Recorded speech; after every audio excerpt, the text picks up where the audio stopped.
Olá, bom dia. Estamos aqui para mais uma live da Biblioteca do SEAT, Centro Educacional Anísio Teixeira, escola em Santa Teresa, no Rio de Janeiro. Edith já está por aqui, professora também do SEAT, assim como eu. E a Marlene Araújo, hoje nossa convidada especial. Edith, poderia dizer se está funcionando bem o vídeo, se está aparecendo bem para você, Edith? Se está aparecendo também bem o meu áudio, a minha fala. Na semana passada nós tivemos problema na conexão. E hoje, então, a gente está entrando um pouquinho antes para testar e ver se está tudo funcionando bem. A Marlene já está aí também, então já vamos convidar a Marlene para entrar para a gente começar a nossa live. Opa!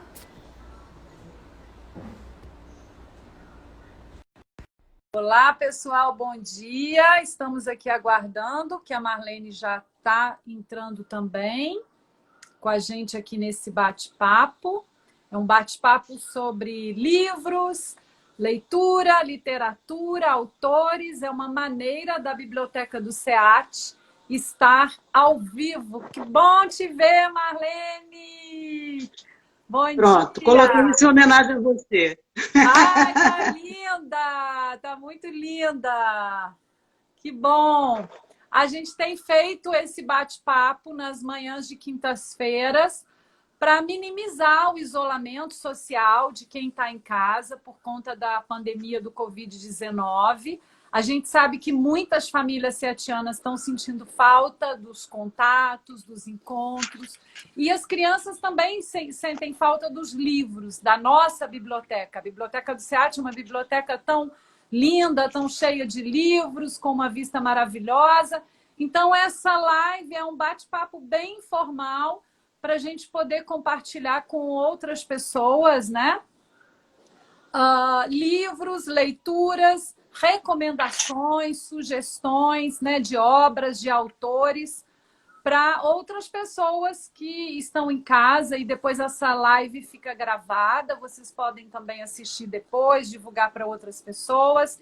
E hoje, com muita alegria, a gente tem a presença da professora Marlene Araújo. A Marlene é professora de português, de literatura no SEAT. Ela também ministra eletiva de arte e cultura afro-brasileira. Ela também vai poder falar disso, né? E hoje a gente vai trazer recomendações de obras de autores, de autoras negras. E a gente vai começar ouvindo a Marlene. Com você, Marlene. Obrigada, Ninfa.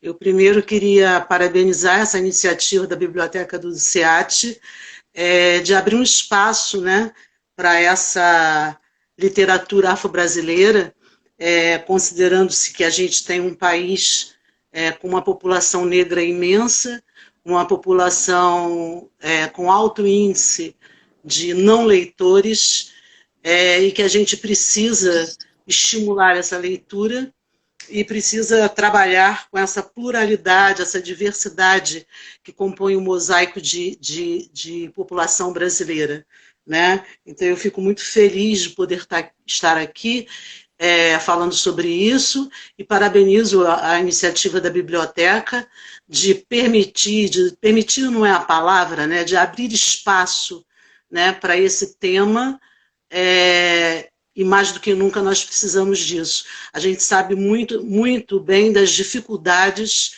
existentes no meio editorial para a publicação de obra de autores afro-brasileiros. Eles têm muita dificuldade para fazer isso, então é bem interessante a gente poder estar mostrando aqui algumas obras desses autores, e muitos desses autores novos.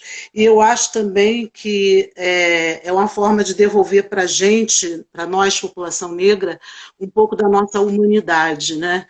A Conceição Evaristo, ela diz muito interessante que ela diz assim, vamos começar por nossos corpos de mulheres negras, né? Eu acho isso bem interessante. e eu acho que também é uma oportunidade de numa interação com o leitor branco, né, a gente poder nesse bate-papo, nesse ping-pong, digamos assim, a gente pensar um pouco sobre essa relação, o que é ser negro, né, no Brasil e o que vem significando ser branco diante dessa questão da negritude. Tá? Então, muito obrigado pelo convite. Bacana você falar isso, né, Marlene? Porque já é tão difícil para as pessoas publicarem livros, né, no nosso país. É muito difícil. E você sinalizar que mais difícil ainda para as pessoas negras, né, que muitas vezes não tiveram acesso à escolaridade, tiveram que trabalhar e estudar ao mesmo tempo, abandonar os estudos, né? E os talentos ficam escondidos, né? Ou ficam reprimidos, ou não aparecem, né? Exatamente. A minha escolha teve até um pouco a ver com isso, né? Tem muita gente escrevendo e pouca gente publicando. Essa que é a grande questão. A presença da lei de cotas, né, permitiu a formação de uma quantidade maior de pessoas dentro das universidades, das pessoas escolarizadas. Isso tem aumentado essa produção. Mas a publicação ela ainda é uma questão séria, né? Eu ainda acho que é uma questão séria. Então, eu escolhi primeiro um livro chamado Olhos de Azeviche. Fica ao contrário na tela, né? Não dá para ler. Mas, pessoal, nós vamos depois compartilhar as capas dos livros. E estes livros que nós vamos comentar aqui também estarão no cartaz que o SEAT tem preparado. Vai ser já o 13º cartaz, Biblioteca Recomenda, com uma mini resenha, nem dá para dizer que é resenha, né? Mas é uma mini recomendação e com todas as referências para que vocês possam adquirir esses livros, ter acesso a esses livros, ou descobrir quem tem para emprestar, para trocar. A gente está no momento de trocar mesmo as coisas, os livros, as leituras, as informações, as dicas. Uma das editoras que tem publicado escritores afro-brasileiros é a Malê. Esse livro, por exemplo, Olhos de Azeviche, ele é publicado pela Malê. E ele vai trazer 10 escritoras negras, não tão conhecidas, algumas conhecidas, outras não. Óbvio que as conhecidas até dão um pouco de apoio, como uma Conceição Evaristo, como uma Cidinha da Silva, uma Esmeralda Ribeiro, que estão presentes na antologia, dão um certo reforço positivo para a antologia. Mas eu escolhi um texto para falar, são vários contos, são blocos, Ana Paula Lisboa, Cidinha da Silva, Conceição Evaristo, Cristiana Sobral, Esmeralda Ribeiro, Fátima Trinchão, Geni Guimarães, Lia Vieira, Miriam Alves, Thaís Espírito Santo. Cada uma com 2 a 3 contos. Né? E são de diferentes estados brasileiros também, né, Marlene? São.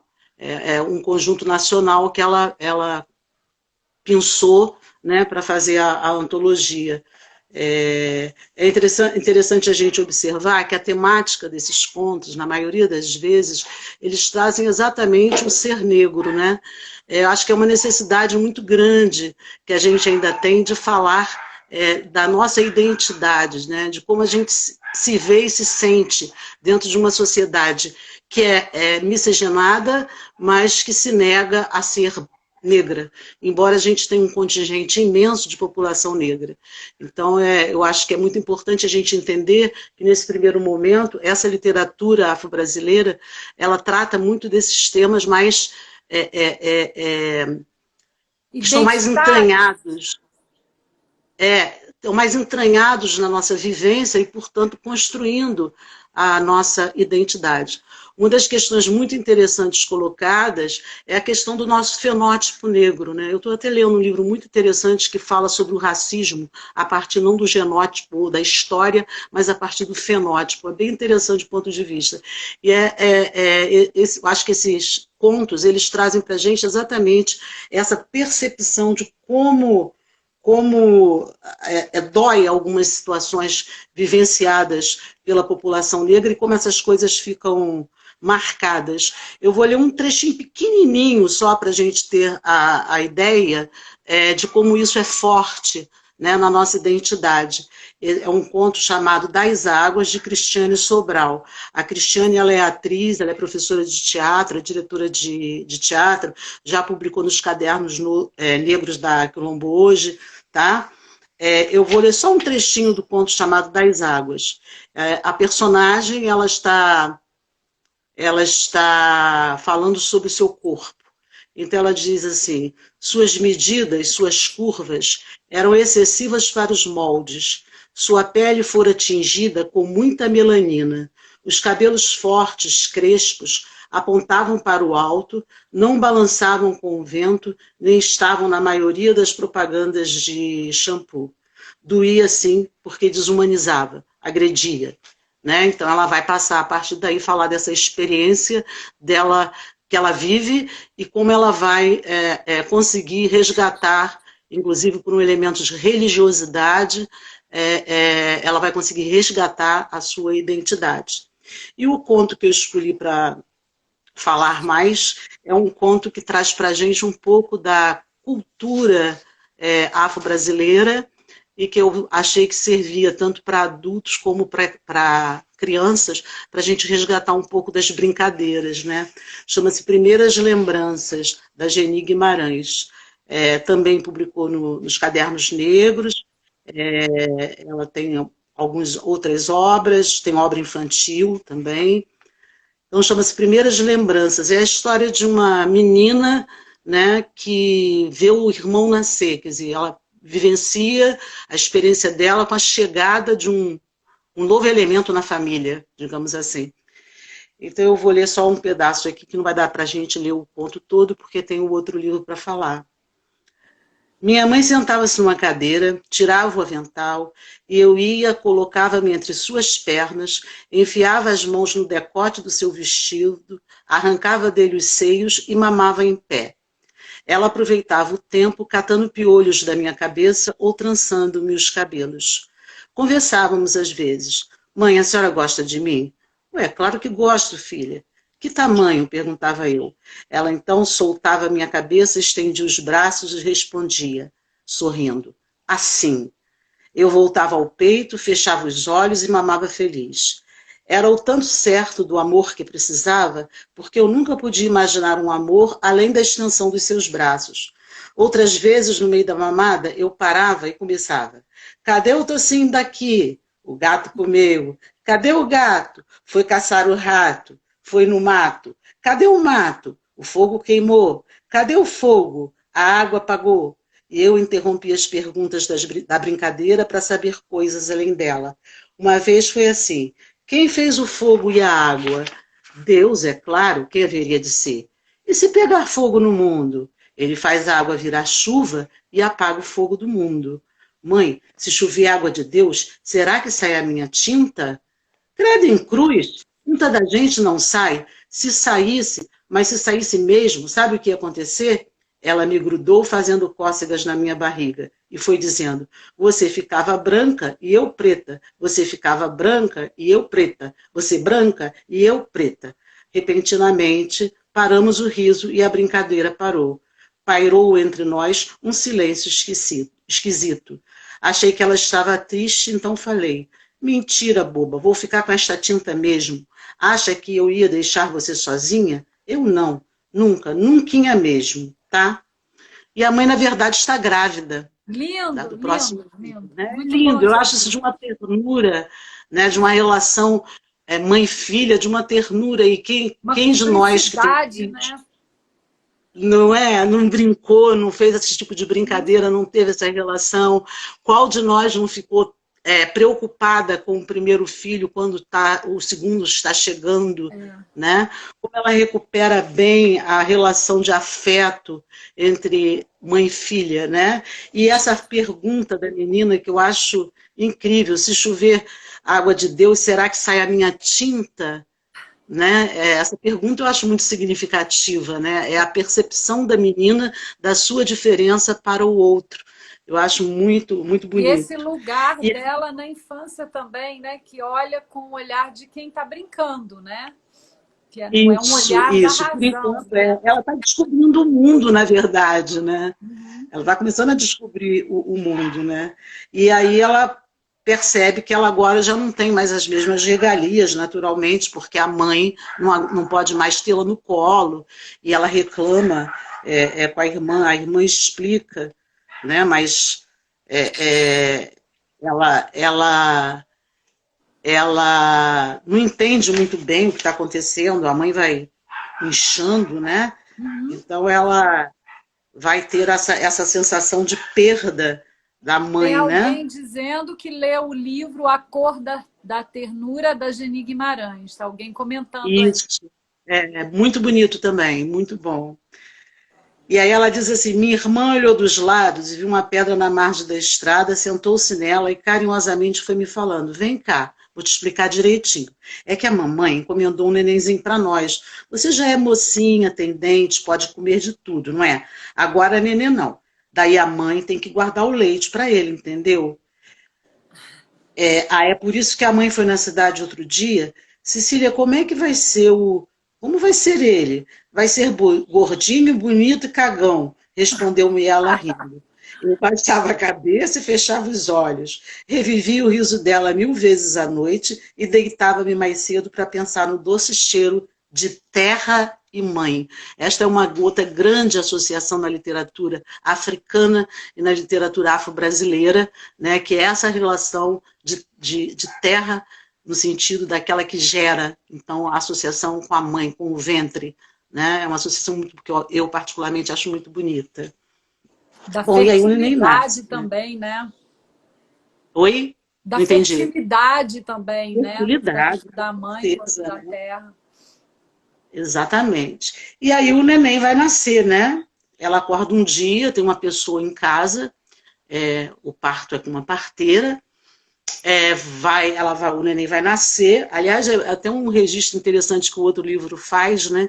Que as mulheres as sinhais, né? Elas não iam ao hospital no século XIX, por exemplo, elas pariam em casa. Parir em hospital era uma coisa assim de pobre.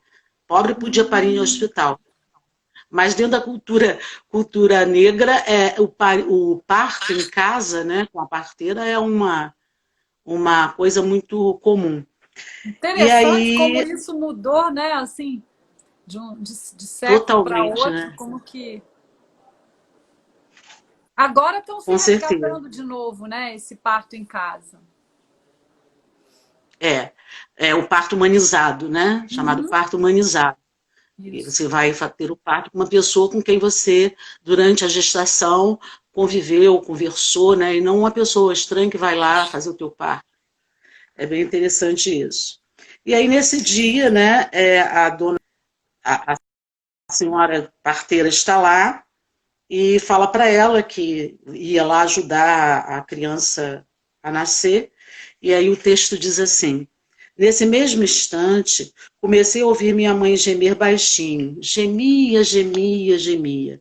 Tapei os ouvidos com o travesseiro e só deixei os olhos a descoberto, que, marejados de lágrimas, acompanharam a chegada do meu pai e do Dona Chica, que já chegou dando ordens. Alguém põe água para esquentar, faça um chá bem quente de hortelã com pimenta do reino.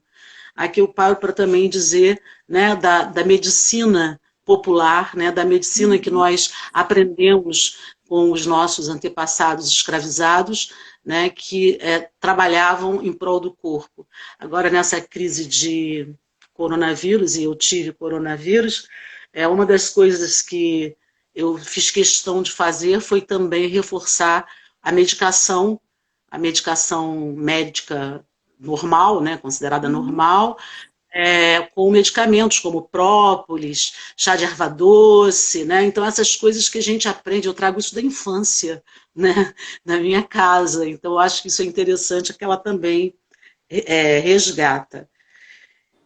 E aí diz assim: o sol entrava com seus raios já cansados na fresta da janela, quando eu, sem poder fazer mais nada, levantei-me, ajoelhei-me aos pés da cama e comecei a rezar. Minha Nossa Senhora do oratório da minha mãe, faça que ela não chore mais, que eu nunca mais vou xingar o nenê de diabo e bosta no meu coração. Se ela parar de gemer daqui para frente, vou falar Jesus e doce de leite para ele. Amém. É a singeleza da criança, né? Fiz o sinal da cruz e quando me encaminhava para a cama novamente para dali continuar a vigília, os gemidos pararam. Um choro forte de bebê abriu espaço e entrou no quarto abruptamente. Jesus nascia, né? E aí ela vai conseguir, depois do tempo que a criança fica, a mãe fica de resguardo e a criança não sai durante 7 dias, que era também uma prática, né? Acho que ainda é uma prática, esse resguardo da criança. A mãe chama, né, a chama e diz para ela, vamos lá no quarto ver seu irmãozinho. A mãe não pode trazer ele aqui enquanto não passar 7 dias. Ele pode pegar o mal de 7 dias. Isso não tem cura. Vamos lá, filha, vamos. Eu não ia. Que ficasse lá ocupando meu lugar. Não ia. Só pude conhecê-lo no 8º dia, quando, passado o perigo da doença, minha mãe tirou-o do quarto. Não achei bonito nem feio. Apenas senti um grande alívio quando me vi descompromissada de chamá-lo de menino Jesus. Era negro. Né? Esse final é sensacional. Era negro. Né? Então é a visão da criança, né? Diante de um fato que às vezes a gente pensa que não tem nenhuma significação, né? Mas que tem que a de uma forma tão singela, né? Para nós. Ei, Marlene, tem muita gente conhecida que está acompanhando, tem alunas suas do SEAT. Ai, que bom. Marcelo Miranda está aí também, tem Marcelo, professores, tem amigos nossos. Algumas pessoas eu não reconheço porque a identidade que a pessoa tem no perfil não é o mesmo nome, né? Mas agradecemos todos que estão aqui presentes, todos que estão passando por aqui. Muito obrigada, que a Marlene vai comentar mais uma obra. E eu mando um beijo para todas essas pessoas queridas, né, do SEAT, da família SEAT, que não são só os alunos, né? E a gente manda um beijo muito grande, um agradecimento por estarem aí curtindo com a gente, tá? Bom, o outro livro que a gente vai falar sobre ele é um livro de uma autora que eu descobri, assim, vamos dizer, por acaso, eu não a conhecia, né? Eu estava numa feira de livro e, de repente, o título de um livro me chamou a atenção, que era O Crime do Cais do Valongo. E como a gente no SEAT, no primeiro ano, a gente tem um projeto do Rio Antigo, com cadeiras de História, Sociologia, né? A professora Anitta, o professor Daniel Salgado e eu, o título me chamou a atenção, eu comprei o livro e gostei do livro, porque o livro é uma história policial e a ambientação dele é ali naquela região do Cais do Valongo, que faz parte do nosso projeto. A gente faz visitas, né? 3 ou 4 visitas ao Rio Antigo e a gente passa pelo Cais do Valongo. Aí eu falei, que legal, vou adotar adotei, né, o ano passado e adotei esse ano, exatamente com a ideia de a gente poder vincular o espaço do livro ao espaço que eles estavam vivenciando no projeto. E aí depois eu encontrei um outro livro da Eliana Alves Cruz, chamado Água de Barrela. O título me chamou a atenção e o desenho me chamou a atenção. A imagem me chamou a atenção. E aí eu comprei e agora em março, quando a gente entrou em quarentena, eu li. Eu queria começar falando de Água de Barrela, que é o título do livro, né? Barrela, ele é um caldo que é feito com cinzas de vegetais, e que era usado para clarear, para branquear as roupas, antigamente. Hoje, não sei se isso é usado na indústria, é também conhecido como lixívia, tá? E a história se passa exatamente em função da vida de mulheres que trabalhavam lavando roupa, passando roupa, né?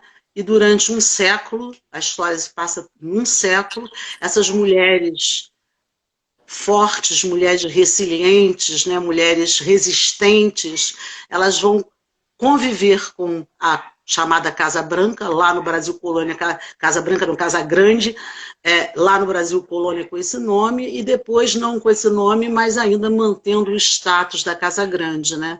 Então elas vão criar os filhos quase que na mesma época que as filhas das sinhás também estão parindo, porque elas entram para trabalhar nessas casas muito jovens.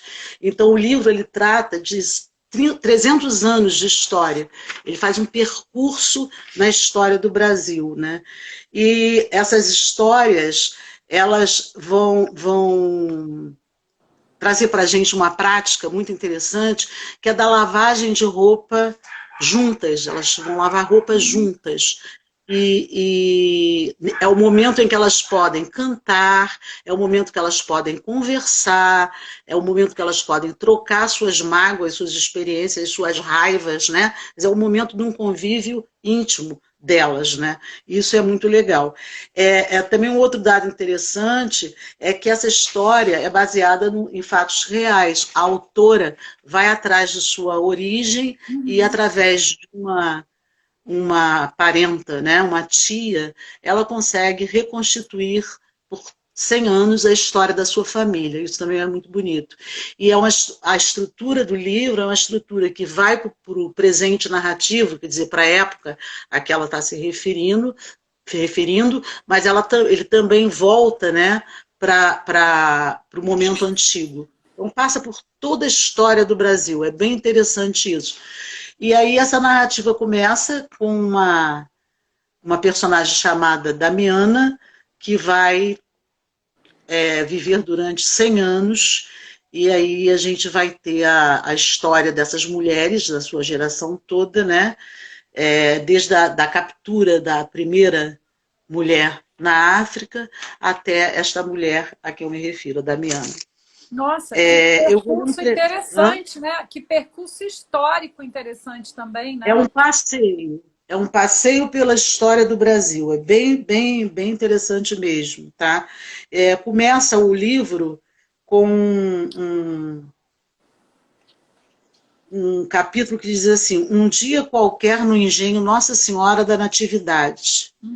Depois de tirar toda aquela roupa dos caldeirões com o alvejante, Isabel Umbelina e Dasdô, cantando sambas de roda numa mistura mágica de português com nagô, Elwi e outras línguas da África, acomodaram tudo em balaios e se puseram na parte de trás do sobrado a estender uma a uma as peças muito alvas no extenso varal e no gramado. Na varanda atrás da cozinha, Cecília pilava milho, risos misturados com os cantos e com o cheiro de limpeza. O sol estava fervendo e a roupa secaria cheirosa, alva e brilhante. Então é esse momento da intimidade delas, né, por onde entra, o livro começa, vamos dizer assim, tá? E aí, segundo capítulo, é uma festa de aniversário de 100 anos, né, da tia, então ela vai ter o depoimento da tia. Sentada na cadeira de rodas, ela olhava toda aquela gente ao seu redor. Não estava acostumada a ser o centro das atenções.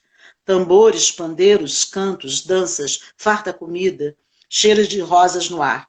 Suas pernas já não aguentavam o peso do corpo, seus braços não tinham mais a famosa firmeza e o coração. Ah, o coração! Este acelerava ante a visão de tanta brancura. Seus olhos também já não eram os mesmos, mas registravam muito bem o brilho das roupas imaculadas que a circundavam naquele dia de festa.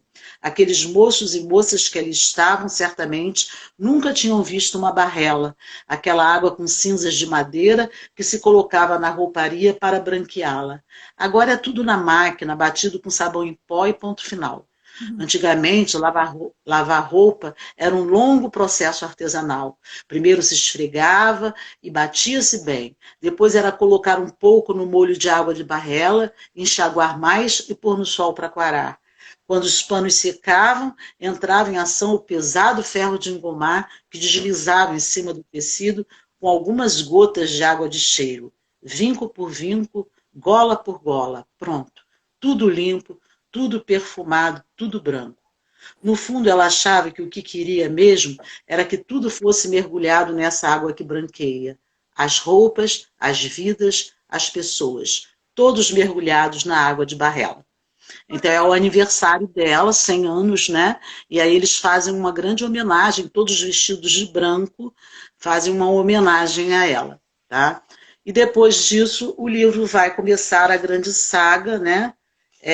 Da chegada do primeiro descendente ao Brasil, então ele remonta, é interessante porque ele nos dá muitas dicas de cultura africana, ele nos dá muitas dicas da vida do século XVIII, final XVII, XVIII e XIX, ele passa por todas as leis que tentaram minimizar de alguma forma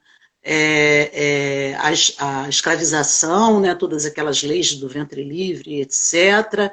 Ele se refere ao sistema das grandes propriedades que vão exercer, sobretudo no Nordeste, vão exercer um mando ditatorial muito, muito pesado, né, todo o sofrimento desses escravos. E aí a gente tem aqui a separação de texto que eu fiz, deixa eu ver aqui que eu marquei a página. É a memória da captura, né, do primeiro casal que chega no Brasil. Na verdade, são dois irmãos. Esses dois irmãos, um deles é casado e eles são capturados.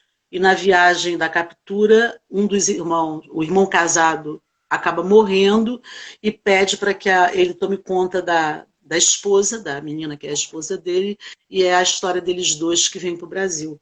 Então ele diz assim, ó, pouco mais de um mês passou quando homens entraram na cidade, levantando poeira, envolto em suas largas túnicas brancas, protegido por seus grandes turbantes, incendiando e passando muita gente a fio da espada. Aqui é uma referência à invasão muçulmana, do reino muçulmano, né? Uhum. Naquele dia fatídico, Akin, que é o personagem que vai se chamar Firmino, Akin, ele é filho de Xangô, e o Firmino, o significado de Firmino é aquele que tem força, né? Muito parecido com a ideia de Xangô. O Firmino é o nome que ele recebe dos brancos. Estava fora de casa, desobedecendo o pai, ainda contando vantagem aos amigos sobre a recente excursão à do Hawaii e já imaginando o castigo que receberia quando ouviu o tropel de cavalos, os gritos e viu as lâminas derramando sangue.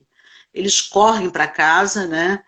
E ele para olhar aqueles cavalos tão bonitos, e aí o texto diz: esse pequeno atraso lhe salvou a vida, pois do alto de seus equinos negros e marrons, guerreiros portando tochas arremessaram-nas no pequeno conjunto de casa que reunia os membros de sua família, seu Aigboilê, que é casa, conjunto de casas em círculo, né? Uhum. Desesperado, conseguiu ajudar seu irmão mais velho, Goon, e sua mulher, El Aoluá, acenando do esconderijo onde estava.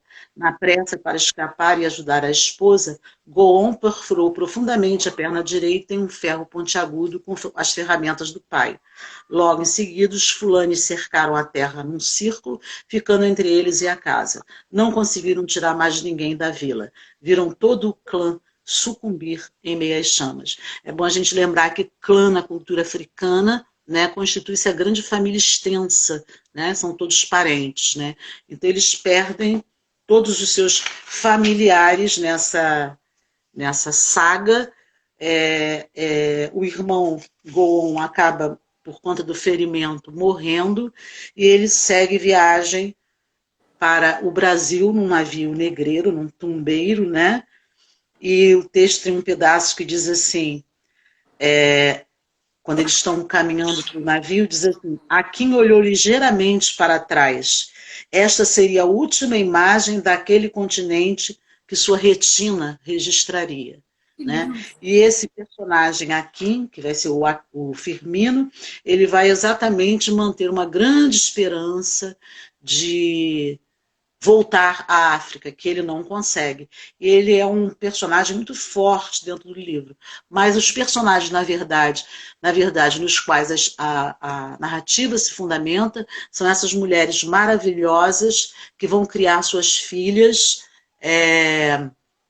digamos assim, criar suas filhas de uma forma com um norte na frente. A Damiana, que é uma das últimas das personagens, ela vai criar suas filhas e ela vai fazer de tudo, tudo que você pode imaginar de trabalho, ela vai fazer para conseguir aquilo que ela sempre quis desde mocinha, que é formar suas filhas. E aí ela consegue que a neta, a Eliana, né, ela vai estudar, vai se transformar numa escritora, né? Então é uma saga muito bonita, passando por toda a história do Brasil dentro dessa narrativa. A gente fica conhecendo muito sobre os negros na Bahia, em Salvador e no Rio de Janeiro. Eu fiquei apaixonada pelo livro. Fiquei bem Tá? curiosa, esse eu não conheço, estou com vontade de ler. Você vai Realmente o gostar. É título é para Malê lindo e também. a imagem da capa, essa água de Barrela, é lindo. E É Marlene, linda. E ela põe... várias pessoas agradecendo e Que bom. comentando. Tão bacana poder compartilhar essas leituras aqui. Muitas pessoas conhecidas, seatianas, amigos do SEAT, amigos nossos. E que ótimo poder contar com sua presença, Marlene. Muito bom Eu mesmo. adorei também. Para mim, uma Eu grande fico... experiência está entrando no Instagram. Pois é, hoje é a primeira vez da Marlene no Instagram e ela se preparou, tá tão linda. E vou aproveitar que você está aqui ainda, que a gente vai chamar a Edith depois, para falar desse livro da Elê Nogueira, O Velho Tênis Novo, um livro da Inmédia Res, que ela publicou no ano passado, da editora Inmédia Res, e é um livro todo de imagem, né? Aquele livro que a gente chama o livro de imagem sem texto. A Elê mora aqui no Rio de Janeiro e reparem como que as imagens nos Lindo. remetem à parte histórica do Rio, à parte da cidade, né? Ela optou por apresentar, primeiro, imagens em preto e branco. A Elê tem um traço muito forte, muito, por um lado, realista, mas, por outro lado, também é um traço assim poético, lírico. Esse menino que vivia na rua, nas calçadas, está de olho num tênis, está de olho nas vitrines. E começa a sonhar. E aí entram as cores, né? Interessante como o sonho dele vem em cores. Desculpem estar passando assim um pouquinho rápido, mas é porque eu queria mostrar para vocês o avançar da história. E ele olhando, né, de longe, sonhando com aquele tênis, até que aquilo parece que vai chegando mais perto dele, né, vai ficando mais próximo.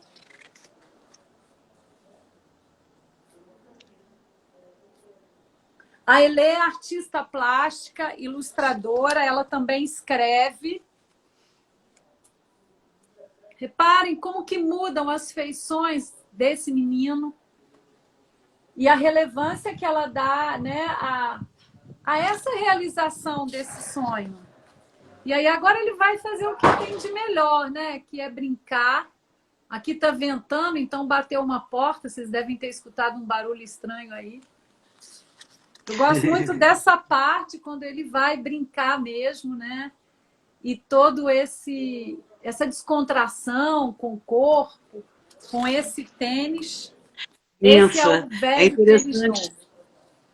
É interessante como ela termina, porque ela começou com preto, tudo preto e branco, depois ela vai para o colorido e depois ela termina com essa imagem maravilhosa que mistura, né, a realidade dele que está em preto e a felicidade dele na brincadeira que está colorida. Muito lindo.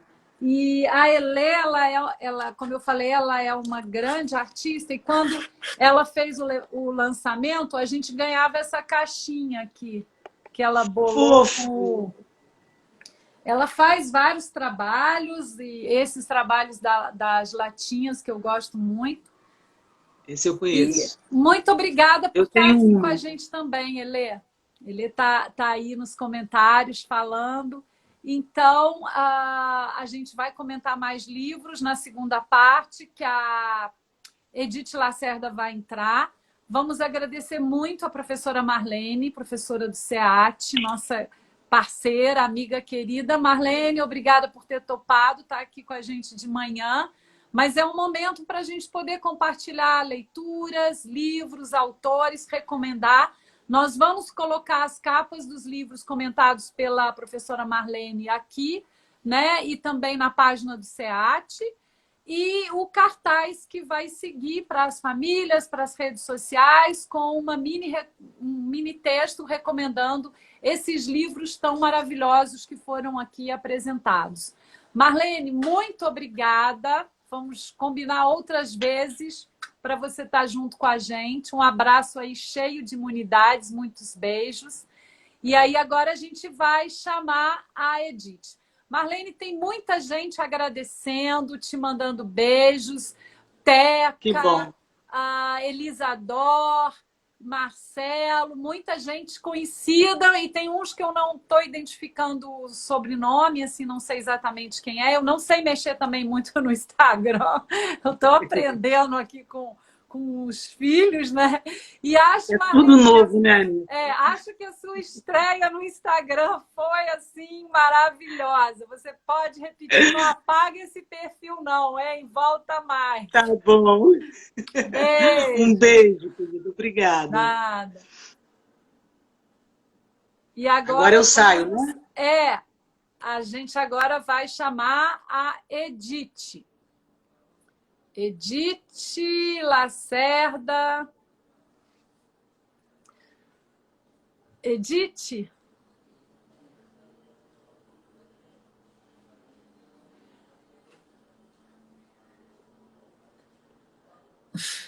Edith? Tá aí, Edith? Deixa eu ver se a Edith está aqui. Deixa eu ver aqui como é que chama. Estou aprendendo também. Estou aprendendo aqui, quebrando a cabeça para ver como é que é. Desculpem, acho que agora a Edith entra. Entrei! Oi, Estou aqui quebrando a gente. cabeça para ver como era. Hoje está dando tudo tão certo que é melhor nem comentar. É. Problema técnico. Marlene, querida, eu estava escrevendo nos comentários, muito obrigada pela sua participação, por abrilhantar essa nossa live.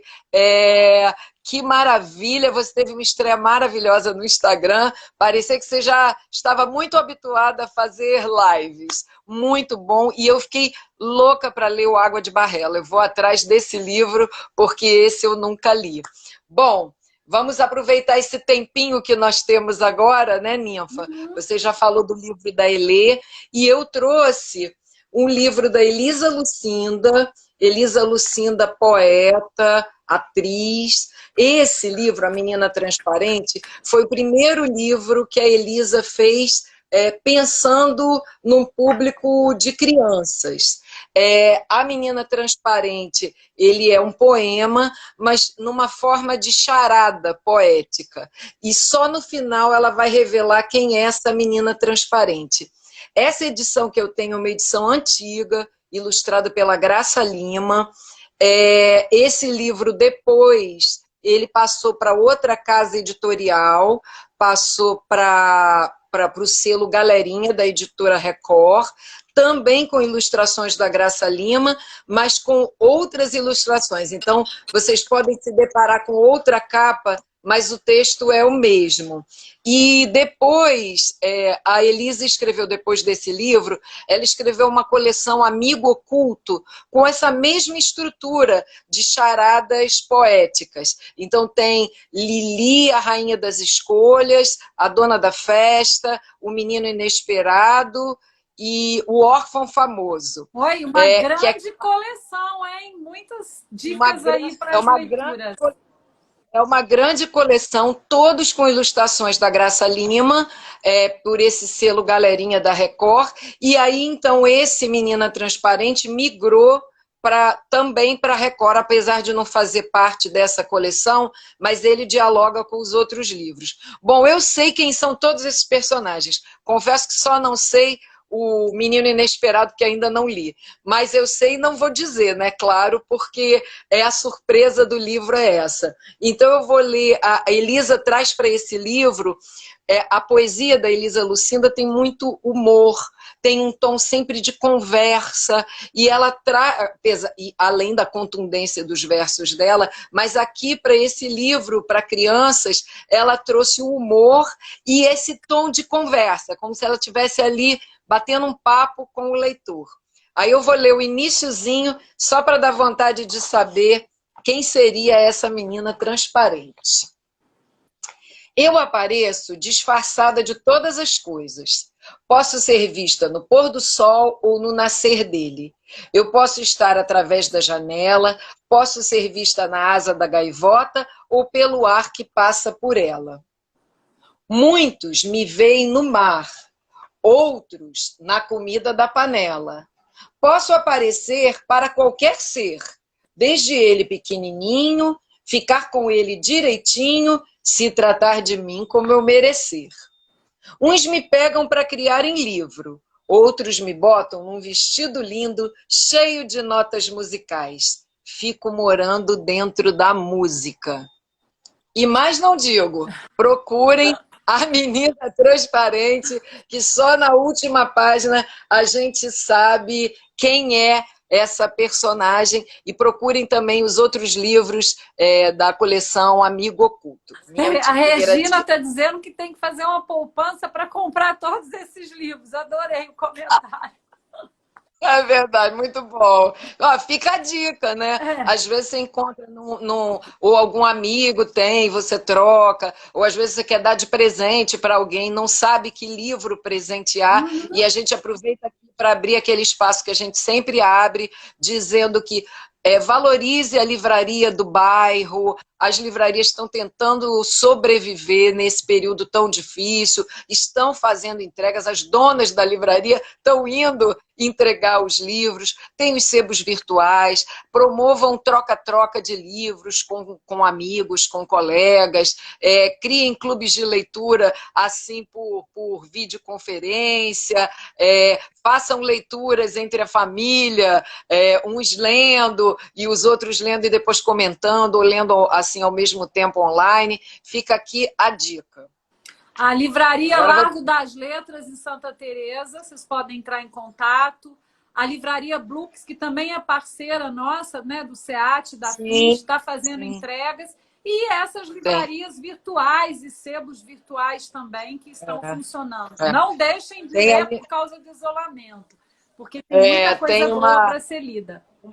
Uma livraria aqui no Largo do Machado que chama Instante do Leitor, e ela está entregando em tudo que é lugar, ela funciona dentro da galeria do Cinema São Luís, e essas livrarias foram as primeiras que fecharam por serem dentro de cinemas, né? Então, a Casa Verde também tem gente dizendo, Casa Verde na Tijuca também está entregando. Na Tijuca, procurem. Agora você, Ninfa, estou preocupada com o horário aí. Esse é o outro livro que eu vou comentar, do Otávio Júnior, O Garoto da Camisa Vermelha. O Otávio também é daqui do Rio de Janeiro. Eu tive a alegria de ser professora do Otávio e de ser professora da Elê, professora de criação literária, e ser amiga deles. Então é muito bom também poder recomendar um livro de pessoa que você conhece, que você foi vendo, né? A construção do texto, a construção dessas histórias.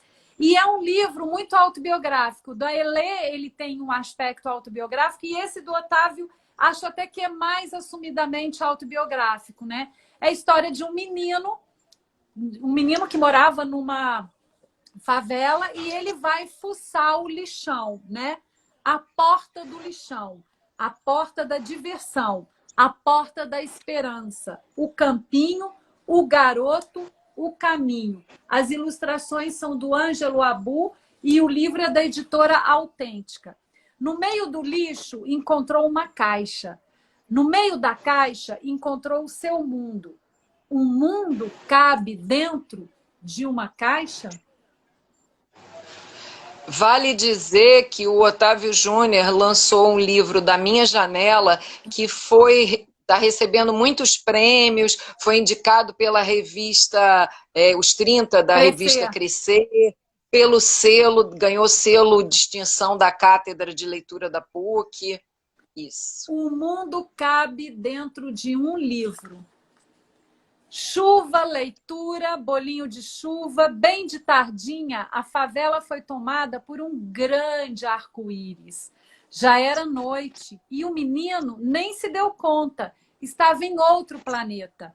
O garoto da camisa vermelha dormiu, desta vez ouvindo uma nova melodia. Como que o livro e a leitura fazem diferença, né, na vida de uma criança? E, no fundo, o Otávio está falando da própria vida dele, né? E esses livros que estamos comentando aqui, os comentados pela Marlene, pela Edith e por mim, estarão no cartaz que nós vamos divulgar e que vocês também vão poder conferir as capas, as indicações completas. Com vocês. E esse livro que a Ninfa está falando fala da história do Otávio, né, que é conhecido como o leitor, sei lá, do alemão, uma coisa assim, que ele fez esse trabalho, né? Foi assim que ele descobriu os livros e depois teve várias iniciativas e que mantém até hoje o projeto de leitura. Ler é 10, de levar livros e leituras nas casas das pessoas ali do Complexo do Alemão, das comunidades. E muitas vezes quando as crianças ficam sem aula por causa de tensões e de tiroteios nas comunidades. Isso. Vamos lá. Eu estou aqui, olhando para o relógio com medo do tempo, para a gente não ser cortada de repente. Eu trouxe esse livro que faz parte de uma coleção da Sônia Rosa, que foi editado pela Palas, que essa coleção se chama Lembranças Africanas, tem capoeira, maracatu, jongo, feijoada e o tabuleiro da baiana. Eu tenho também o capoeira, mas eu vou falar do tabuleiro da baiana. Esses livros são pequenininhos, têm um formato muito agradável, serve para os piquititinhos também. Eu sempre tenho esse olhar para a educação infantil, para os pequeninos. Todos têm ilustração da Rosinha, que aqui ainda assinava como Rosinha Campos. Todas as ilustrações de todos esses livros são da Rosinha. E no final, a Sônia Rosa sempre traz um texto que contextualiza a capoeira, o jongo, o maracatu e o tabuleiro da baiana.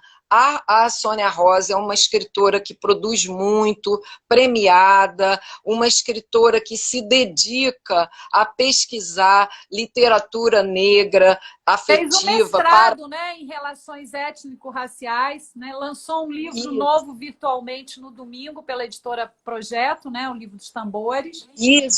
Isso. Então, vale a pena olhar a obra da Sônia Rosa. E esse aqui, o Tabuleiro da Baiana, eu vou ler que é bem curtinho, são em versos, e vou ler para vocês. O Tabuleiro da Baiana. Que fila é aquela que tem todo dia? É da baiana faceira com seu tabuleiro, de saia rodada toda enfeitada para alegrar as pessoas de todas as idades. Os fregueses sorriam feito crianças, seus olhos são grandes que nem de gigantes. Baiana bonita e tão elegante, cadê o bolinho de estudante? Baiana dengosa, não me deixe sem jeito, tenho água na boca, me dá vatapá. Baiana de Angola, quero pé de moleque que eu vou para a escola. Baiana charmosa, qual é seu segredo para as suas cocadas serem assim tão gostosas? E a fila parece que nunca vai acabar. Acarajé, abará, canjica, caruru, munguzá, pimenta e azeite de dendê para temperar. No tabuleiro da baiana, são tantos os quitutes que não consigo nem contar. Perto da hora do almoço foi cruel, desculpa, viu? Esse monte de quitutes só abre o apetite.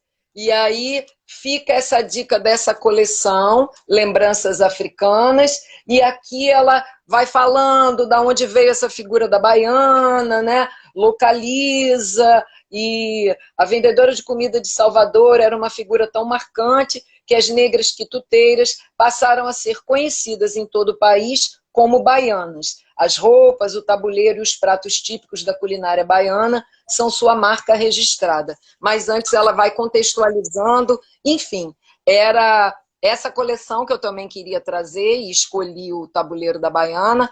Como a Ninfa falou, a gente vai postar essas capas, vamos fazer também o cartaz que a gente faz semanal da Biblioteca do SEAT, com esses mini resumos sobre os livros que eu e Ninfa apresentamos aqui e os livros brilhantemente apresentados pela Marlene. Quero agradecer mais uma vez. Marlene, você estava tão linda, tão soberana, que se produziu toda para essa live. Gratidão, e o objetivo Marlene, muito bom. Gratidão, e assim, o objetivo dessa live é isso, como a Ninfa falou, é a gente divulgar livros, divulgar literatura, nesse momento em que está todo mundo em isolamento, a literatura abraça, a literatura conforta, a literatura nos dá esperança, nos amplia a visão de mundo, nos ajuda a pensar e repensar a nossa vida e o nosso lugar no mundo.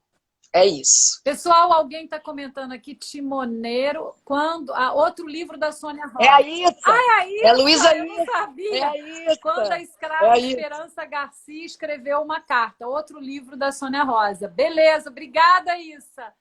Muito obrigada, Marlene, Edith, parceiras, amigas queridas. Obrigada a todos vocês que estiveram aqui, que nos acompanharam. Semana que vem estaremos novamente com esse bate-papo. E lembrando que essa gravação ficará disponibilizada no feed aqui do perfil da Flix do SEAT, como uma recomendação da Biblioteca do SEAT, Centro Educacional Anísio Teixeira. Um grande beijo, muito obrigada. E vamos agradecer a senhora internet, que hoje nos deixou fazer a live sem nenhuma interrupção, com entrada e saída de uma e outra. A gente estava meio tensa se isso ia dar certo, mas tudo deu certo. Muito bom, gente. Obrigada pela companhia nessa manhã. Um beijo muito grande. Mais uma vez, Marlene, muito obrigada.